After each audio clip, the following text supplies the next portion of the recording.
Cela faisait 3 ans que je n'avais pas remis les pieds dans la maison de mes parents.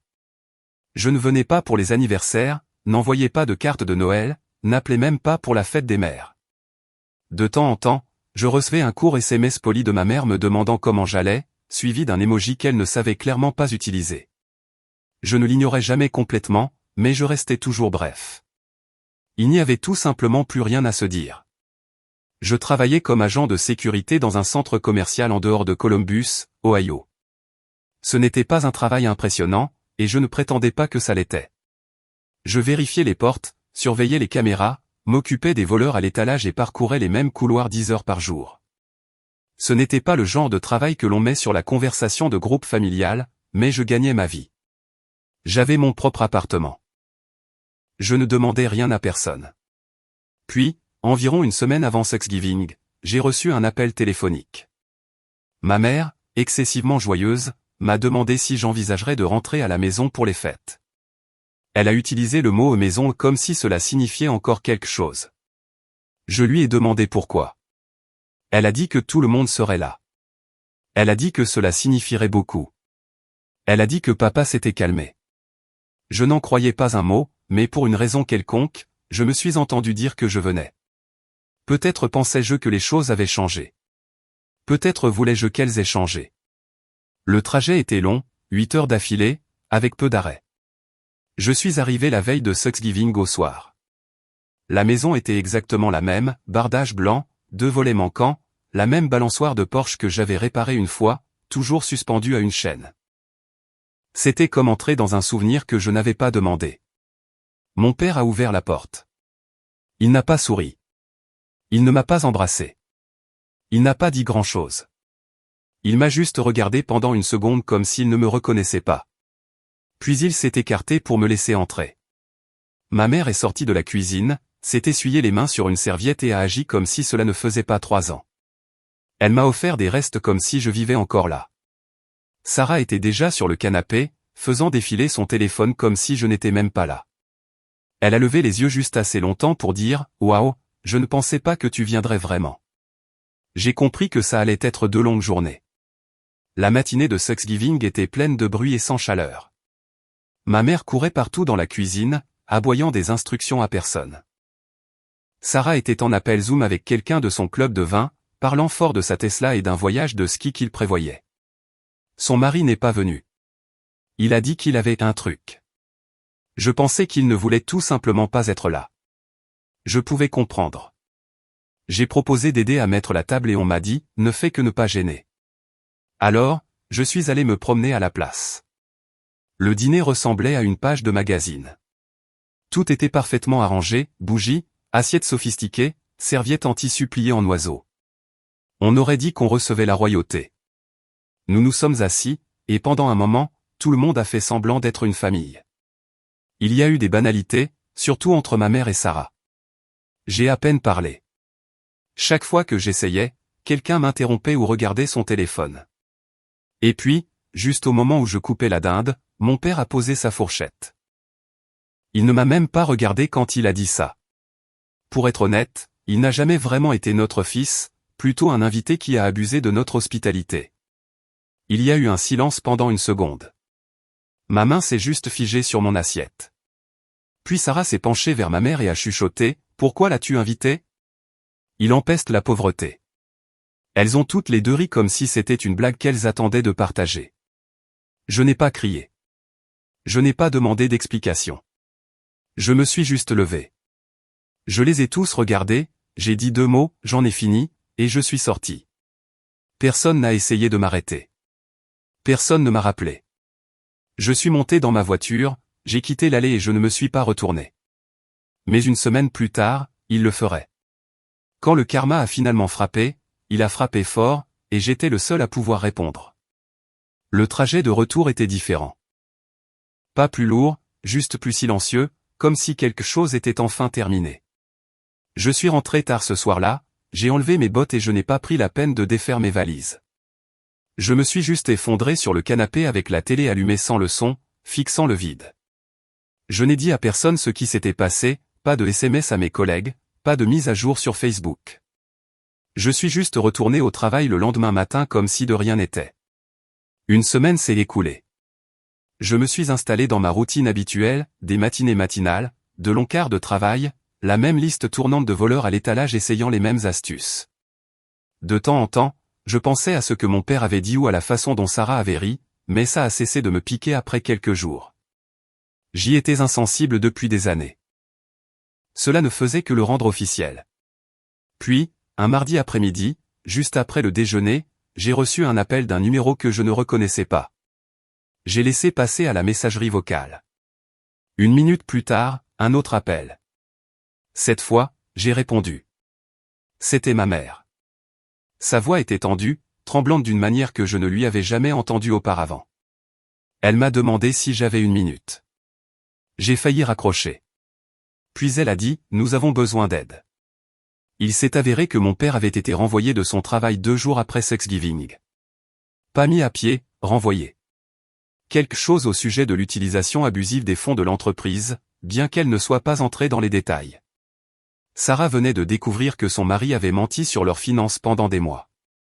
Ils étaient profondément endettés. Apparemment, le leasing de la Tesla avait plusieurs mois de retard, leur maison était sur le point d'être saisie. Tout arrivait en même temps, et maintenant il m'appelait. Je n'ai pas dit grand-chose. J'ai juste écouté. Ma mère a commencé à pleurer, ce qu'elle ne faisait jamais, même quand j'étais enfant. Elle a dit qu'il ne savait pas vers qui d'autre se tourner. Elle a dit que j'étais le seul sur qui il pouvait compter. Ça a dû faire du bien d'entendre ça, une sorte d'affirmation, mais ce n'était pas le cas. C'était vide, comme quelqu'un qui demande une faveur après avoir passé des années à faire semblant que vous n'existiez pas. Pourtant, je lui ai dit que j'y réfléchirais. Ce soir-là, je me suis assis à la table de la cuisine et j'ai regardé mes économies. Je n'étais pas riche, mais j'en avais assez. J'avais été prudent, pas d'enfant, pas de grosses dépenses. Je pouvais aider si je le voulais, et pour une raison quelconque, je le voulais. Pas pour eux, mais peut-être parce que je voulais me prouver que j'étais meilleur que la façon dont ils me traitaient, que je n'étais pas devenu ce qu'ils disaient que j'étais. Alors, je l'ai fait. J'ai envoyé à Sarah assez d'argent pour empêcher sa maison d'être saisie. J'ai aidé mon père à couvrir les amendes auxquelles il était confronté. J'ai envoyé l'argent discrètement, sans drame, sans condition. Ma mère a appelé et m'a remercié. Sarah a écrit court et froid, comme si ça lui faisait mal de le faire. Mais ça a marché. Leurs feux ont été temporairement éteints.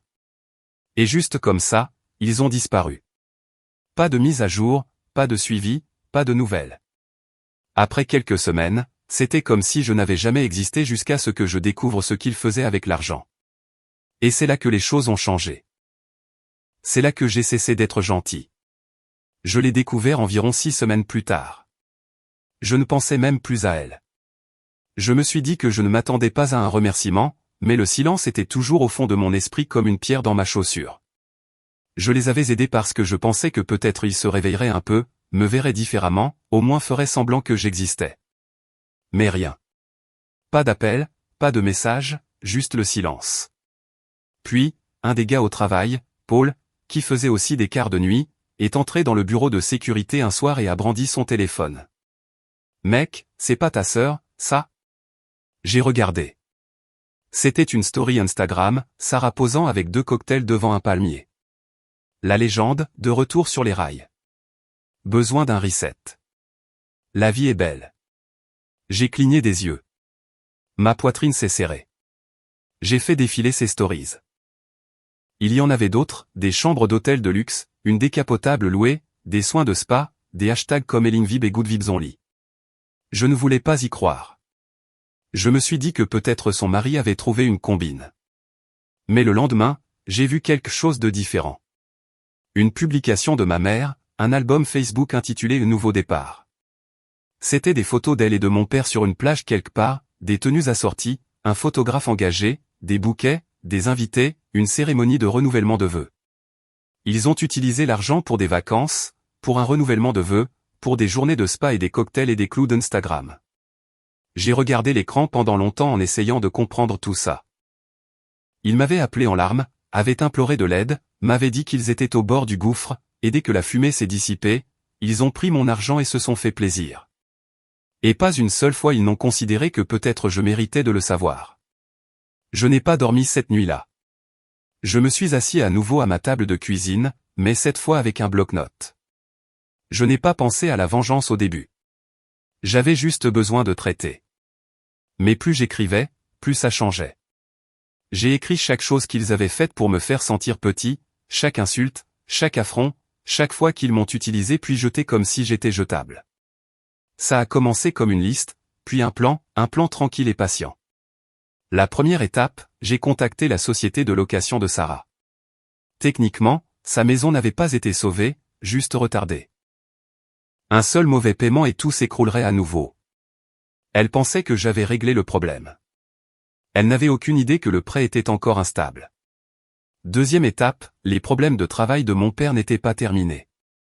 L'entreprise qui l'avait renvoyé avait déposé une plainte officielle auprès du conseil qui supervisait son permis professionnel. Il ne l'avait pas encore rendu public, mais je connaissais quelqu'un qui travaillait dans ce bureau. J'ai passé quelques coups de fil.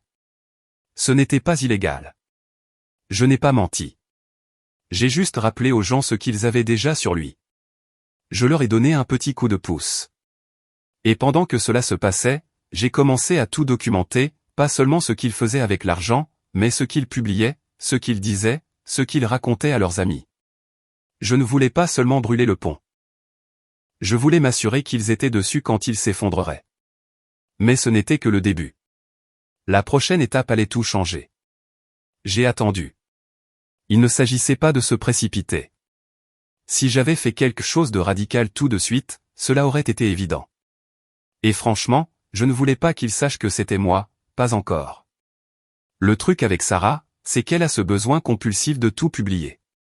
Elle pense être subtile avec ses légendes et ses filtres, mais on peut pratiquement tracer sa situation financière à travers son fil Instagram. Alors, quand je l'ai vu publier une photo de son chien avec la légende « Je viens de rentrer de notre week-end à Aspen », j'ai souri. Aspen. Elle était toujours convaincue que j'avais tout compris, qu'elle dépensait encore, qu'elle étalait toujours, qu'elle était toujours inconsciente. Je savais qu'elle louait sa maison par l'intermédiaire d'une société de gestion tierce, alors j'ai commencé à envoyer des tuyaux anonymes via leur système de plainte, des photos de violations que j'ai tirées de ses propres médias sociaux. Son chien n'était pas censé être sans laisse dans les espaces communs. Son mari avait construit une salle de sport à domicile dans le garage qui violait plusieurs codes de sécurité. J'ai même souligné que les voitures garées dans l'allée étaient enregistrées sous des noms différents. Cela a déclenché une revue complète du bail. 3 semaines plus tard, elle a posté une citation, « Parfois, la vie vous oblige à vous réinitialiser, même lorsque vous n'êtes pas prêt. » Le fond était juste un mur blanc. Ses meubles avaient disparu. Les commentaires étaient désactivés. Mon père était le suivant. Le conseil de surveillance de sa certification avançait lentement, mais une fois qu'ils ont commencé à renifler, ils ne se sont pas arrêtés. Je le savais. J'avais travaillé à la sécurité des centres commerciaux assez longtemps pour voir ce qui arrivait aux petits officiers qui se croyaient intouchables. Ils n'avaient toujours pas trouvé de travail après le premier licenciement, mais ils prévoyaient de consulter, quelque chose de discret qui ne soulèverait pas de drapeau. L'enquête du conseil a rendu cela impossible. Quelques jours plus tard, ma mère a publié l'une de ses citations critiques sur Facebook, « Dieu donne les batailles les plus difficiles à ses soldats les plus forts. » Je l'ai enregistré. Puis, je suis devenu créatif. J'ai créé un blog, rien de dramatique, juste un petit site WordPress, auteur anonyme, pas de photos. Il ressemblait à une plateforme de partage d'histoires génériques, et j'ai écrit toute l'histoire, mon point de vue, les insultes à Thanksgiving, il empeste la pauvreté, les mensonges, l'argent que j'ai donné, le voyage à la plage, le renouvellement de vœux, tout. J'ai omis les noms, mais les détails étaient suffisamment précis pour que quiconque dans la région puisse faire le rapprochement. Puis je l'ai partagé dans un groupe Facebook communautaire dont ma mère était membre. Ça n'est pas devenu viral, mais ça s'est répandu. Les gens ont commencé à parler. J'ai regardé les commentaires commencer à apparaître sous ces anciennes publications, des choses comme « Est-ce ce que vous vouliez dire par nouveau départ ?» et « Ça doit être agréable de partir en vacances aux frais de quelqu'un d'autre. » Elle a supprimé l'album du renouvellement de vœux. Je pensais peut-être, juste peut-être, qu'elle me contacterait, m'appellerait, essaierait de s'expliquer, peut-être même de s'excuser, mais ils ne l'ont pas fait. Au lieu de cela, ils m'ont bloqué, tous, un par un. Ils pensaient que j'avais fini. Ils ne savaient pas que je ne faisais que commencer. C'était étrangement calme pendant quelques semaines. Pas de publication, pas de citations cryptiques, pas de fausses vantardises modestes. Leurs comptes sont soit passés en mode privé, soit ont été supprimés. J'ai pensé que le blog devait les avoir contrariés plus que je ne le pensais. Je ne l'ai pas mis à jour. Je l'ai laissé là tranquillement, attirant l'attention. Je n'en avais pas fini avec eux, mais je voulais qu'ils mijotent en silence pendant un moment. Puis, une chose étrange est arrivée. Un matin, j'ai reçu une lettre par la poste, manuscrite, sans adresse de retour. À l'intérieur, il y avait un morceau de papier plié qui disait simplement « Je pensais que vous devriez savoir, Sarah demande un prêt à votre nom. » Pas d'explication, pas de signature, juste ça. Au début, j'ai pensé que c'était une blague. Mais quelque chose en ça m'a rendu malade.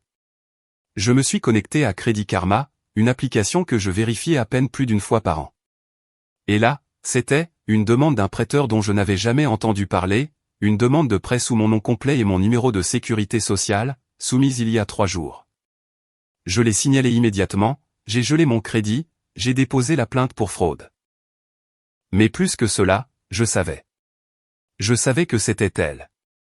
Je ne lui avais jamais donné mon numéro de sécurité sociale. Mais il y a des années, quand je travaillais à temps partiel et que je dormais encore sur des canapés, elle m'avait aidé à remplir une demande d'assurance maladie chez nos parents. Je me souviens qu'elle avait écrit certaines choses et fait une copie de ma carte d'identité. Elle l'a gardée pendant des années. Et maintenant, alors qu'elle se noyait dans les dettes et qu'Instagram ne pouvait pas la sauver, elle s'est dit que je ne le remarquerais pas. Cela a tout changé. J'ai laissé tomber tout ce que je faisais et je me suis concentré sur ça. J'ai appelé le service de fraude, je leur ai donné toutes les informations que j'avais, et je me suis assuré qu'ils savaient que c'était un membre de la famille. Je devais faire attention. Je ne voulais pas porter plainte tout de suite. Je voulais qu'elle sache que je savais d'abord. Alors, je lui ai envoyé anonymement une copie de l'alerte de fraude, pas de note, pas de menace, juste le papier avec un cercle rouge autour de sa demande de crédit. 2 jours plus tard, elle m'a appelé depuis un numéro bloqué. J'ai décroché. Elle n'a pas dit bonjour. Elle a juste demandé « As-tu parlé à la banque ?» Je n'ai pas répondu. J'ai laissé le silence s'éterniser. Elle a commencé à pleurer, a dit qu'elle ne voulait pas le faire, que c'était une erreur, qu'elle essayait juste de survivre. Sa voix s'est brisée lorsqu'elle a dit « Je ne pensais pas que tu le remarquerais. » C'était différent. Non pas qu'elle soit désolée, mais qu'elle ne pensait pas que je le remarquerais. C'est ainsi qu'ils m'ont toujours vu, invisible, jetable, une ressource ambulante. Alors, je lui ai dit ceci, je te donne une semaine pour régler ça. Si ce prêt ne disparaît pas, s'il touche à nouveau mon dossier, je vais porter plainte, et cette fois tu ne pourras pas le cacher avec une citation filtrée sur la résilience. Elle a raccroché. Quelques jours plus tard, la demande a été marquée comme refusée.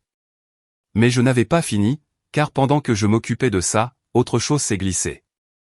Ma mère, elle a tranquillement demandé une aide d'urgence en utilisant mon nom comme aidant, affirmant qu'elle était soutenue par moi en raison de mon emploi dans les forces de l'ordre. Cette phrase, « force de l'ordre », m'a tué. Elle a inventé toute une histoire. Mon travail d'agent de sécurité dans un centre commercial est devenu en quelque sorte son office des forces de l'ordre. Elle a joint une fausse lettre utilisant un ancien numéro de badge datant de l'époque où je m'étais brièvement formé comme agent de sécurité des transports en commun dans ma vingtaine. Elle essayait d'obtenir une aide au logement. Elle avait soumis les documents il y a 6 semaines. Cette fois, je n'ai pas émis d'avertissement. J'ai signalé la fraude, et une semaine plus tard, j'ai reçu un message vocal de sa part. Elle sanglotait. Elle a dit que l'enquête avait tout gâché, qu'elle était traitée comme une criminelle, que je ne comprenais pas ce qu'était la famille. Et puis, elle a dit quelque chose qui m'est resté, on essayait juste de revenir là où on était. C'est là que j'ai réalisé qu'ils n'étaient pas désolés de ce qu'ils avaient fait. Ils étaient désolés d'avoir été pris, désolés de perdre l'accès à moi, mais pas désolés de la façon dont ils m'avaient traité. Et maintenant, ils étaient sur le point de perdre encore plus. Parce que ce qu'ils ne savaient pas, c'est que j'avais autre chose, quelque chose que je n'avais pas encore utilisé, quelque chose qu'ils ne voyaient vraiment pas venir. À présent, ils avaient beaucoup perdu. Sarah avait tranquillement déménagé dans une location plus petite à l'extérieur de la ville. Son crédit était fichu, et elle avait commencé à faire du conseil en médias sociaux en freelance, ce qui consistait essentiellement à vendre des citations Pinterest recyclées à des boutiques locales. Le permis de mon père avait été suspendu en attendant une enquête, et toute possibilité de consultation était morte dans l'œuf. Ma mère a complètement cessé de publier. J'avais gagné, si on peut appeler ça comme ça. Mais ce n'était pas suffisant, pas parce que je voulais qu'elle soit ruinée. Je voulais juste qu'elle soit honnête, une seule fois. Je voulais qu'elle me regarde dans les yeux sans déformer la vérité, sans faire semblant.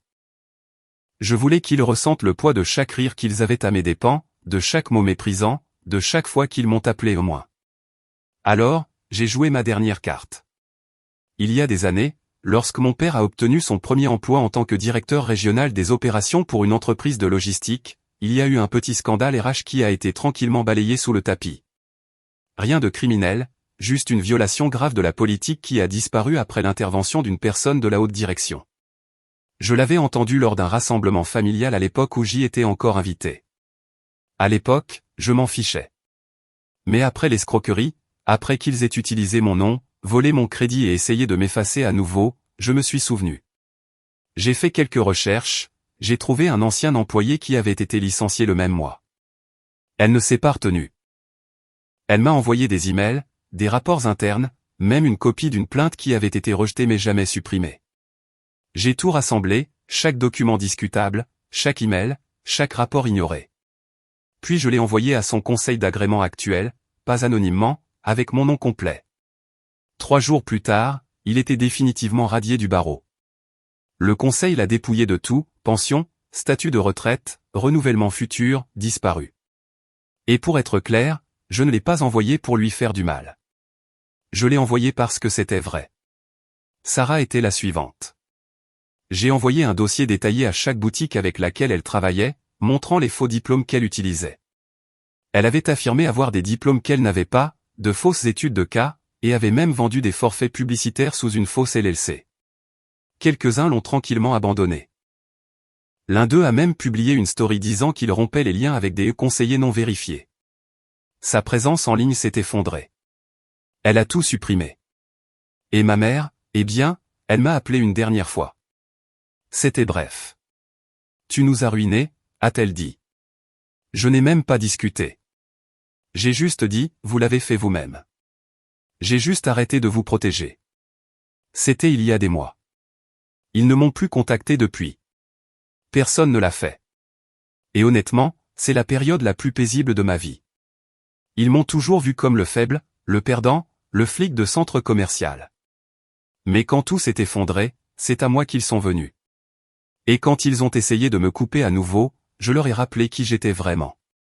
Je ne regrette pas de les avoir aidés. Mais je n'oublierai jamais la rapidité avec laquelle ils sont revenus à faire semblant que je n'avais pas d'importance. Et maintenant ils peuvent vivre dans ce silence, tout comme je l'ai fait pendant des années. Mise à jour 1, je pensais en avoir fini. Je pensais vraiment avoir fermé le chapitre. Je les avais complètement coupés, supprimé les numéros, bloqués sur tout. Pour la première fois de ma vie, je n'étais pas lié à leur drame. Je pouvais respirer. Pas d'appel tard le soir, pas de fausses urgences, pas de culpabilité, juste la paix. Mais le truc avec la paix, c'est qu'elle vous donne de la clarté. Et dans ce silence, j'ai commencé à me souvenir de choses, des conversations d'il y a des années, de petites humiliations que j'avais profondément enfouies, des moments où je les avais aidés et n'avais reçu que des moqueries en retour. Et un soir, tout est remonté à nouveau. Il ne s'agissait pas d'argent ni même de respect. Il s'agissait de vérité. Vous voyez, après tout ce que j'avais découvert, la fausse carrière de Sarah, les méfaits passés de mon père, la tentative de fraude, il y avait encore des gens qui pensaient que j'étais allé trop loin, des amis communs, de la famille éloignée. Ils n'avaient aucune idée de ce qui s'était réellement passé. Tout ce qu'ils ont vu, c'est les conséquences, l'effondrement de ma famille. Ils ont laissé ces gens penser que je m'étais retourné contre eux de nulle part. Alors, j'ai décidé que mon dernier geste n'était pas la vengeance. C'était de raconter une histoire. J'ai pris tout ce que j'avais documenté, des SMS, des relevés bancaires, des publications sur les médias sociaux, les rapports de fraude, et j'ai écrit un compte rendu complet. Je ne me suis pas retenu. J'ai nommé des noms. J'ai inclus des captures d'écran. J'ai tout exposé dans un blog brutalement honnête sous mon propre nom, avec une seule règle, pas d'exagération, juste la vérité. Puis, je l'ai soumis à une publication en ligne de taille moyenne qui couvre des histoires de la vie réelle, des tuyaux anonymes, des soumissions de lecteurs, des expériences personnelles. Ils m'ont recontacté, ont dit que c'était l'une des histoires les plus folles qu'ils aient jamais lues et ont demandé à vérifier certains des détails. Je leur ai tout donné. 2 semaines plus tard, c'était publié. Ça n'a pas explosé, mais ça a pris de l'ampleur. Les gens l'ont partagé, ont commenté, ont tagué des amis. Des dizaines de messages sont arrivés, certains de parfaits inconnus, d'autres de personnes à qui je n'avais pas parlé depuis des années. Certains se sont même excusés d'avoir cru la version de ma famille. Mais ce qui a vraiment déclenché les choses, c'est ce qui s'est passé ensuite. L'un des anciens clients commerciaux de Sarah a partagé publiquement l'article avec le titre « J'aurais aimé le savoir avant de travailler avec elle ». À partir de là, elle a pris feu dans la communauté même qu'elle essayait de réintégrer sous un nouveau nom. Toutes les portes par lesquelles elle essayait de se faufiler se sont refermées. Sa présence en ligne ne s'est jamais rétablie. Mon père, lui, a essayé de menacer d'une action en justice, a dit que l'histoire était diffamatoire. La publication a renvoyé un courriel rapide lui rappelant que tout avait été vérifié, validé et documenté. Il s'est tu après ça. Ma mère, elle, n'a pas dit un mot, pas un seul. Mais la semaine dernière, j'ai vu quelqu'un publier une photo d'elle à une banque alimentaire communautaire, pas en tant que bénévole, en faisant la queue. Et non, je ne me sens pas coupable. Parce que voici la partie que je n'ai racontée à personne, je n'ai pas écrit cette histoire pour eux. Je l'ai écrite pour des gens comme moi, des gens qui se font virer parce que leurs emplois ne sont pas fantaisistes, qui restent assis tranquillement pendant que leur famille les traite comme un bruit de fond, qui sont utilisés et oubliés, puis blâmés lorsqu'ils se lèvent enfin. Cette histoire n'était pas une question de vengeance. Il s'agissait de liberté. Et ça a marché. Mais il y a une dernière partie, une à laquelle ils ne s'attendront jamais. Dernière mise à jour, c'est arrivé un jeudi alors que je quittais le travail. L'un des vendeurs du centre commercial avait renversé du soda sur le moniteur de sécurité, et je venais de finir de nettoyer le dégât. Mon téléphone a sonné avec un numéro que je ne reconnaissais pas. Normalement, j'aurais laissé passer, mais quelque chose m'a poussé à y répondre. La voix à l'autre bout était tremblante, familière, mais pas de ma famille immédiate. C'était mon cousin Brian. Nous ne nous étions pas parlé depuis des années. Il était le fils du frère de mon père, vivait à 2 États de distance, et venait aux barbecues familiaux quand nous étions plus jeunes, un gars tranquille qui regardait toujours depuis la touche. Il a dit qu'il avait lu l'article, a dit qu'il l'avait trouvé par l'intermédiaire d'un ami qui ne savait même pas que nous étions apparentés. Puis, il a dit ceci, « Je dois te dire quelque chose à propos de ta sœur, quelque chose que je retiens depuis longtemps. » Je n'ai rien dit. Je l'ai juste laissé parler.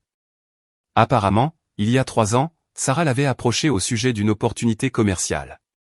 Elle lui a demandé d'investir dans sa start-up de coaching bien-être. Elle lui a envoyé des maquettes, des témoignages de clients, que je sais maintenant être faux, et des projections financières.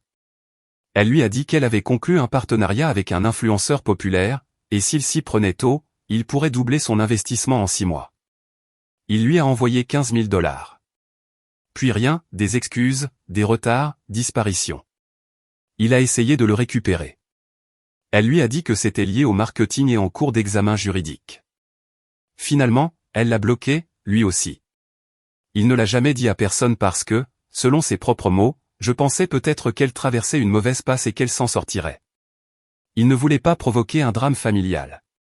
Mais maintenant, après avoir lu toute l'histoire, il a réalisé qu'elle n'avait jamais eu l'intention de le rembourser. Et il n'était pas le seul. Il en avait parlé à d'autres, à des amis d'amis, à des personnes à qui Sarah avait proposé des opportunités d'investissement, même histoire, même silence. Ce n'était pas seulement de la manipulation. C'était un modèle. Elle ne mentait pas seulement pour obtenir de l'argent. Elle construisait un système autour de ça. Brian a dit qu'il ne voulait pas se venger. Il voulait juste faire éclater la vérité. Alors, je lui ai dit que j'avais une idée. Et oui, c'est déjà en marche. Sarah ne le sait pas encore, mais elle est sur le point de rencontrer toutes les personnes qu'elle a trahies au même endroit, au même moment. Et je serai là, moi aussi.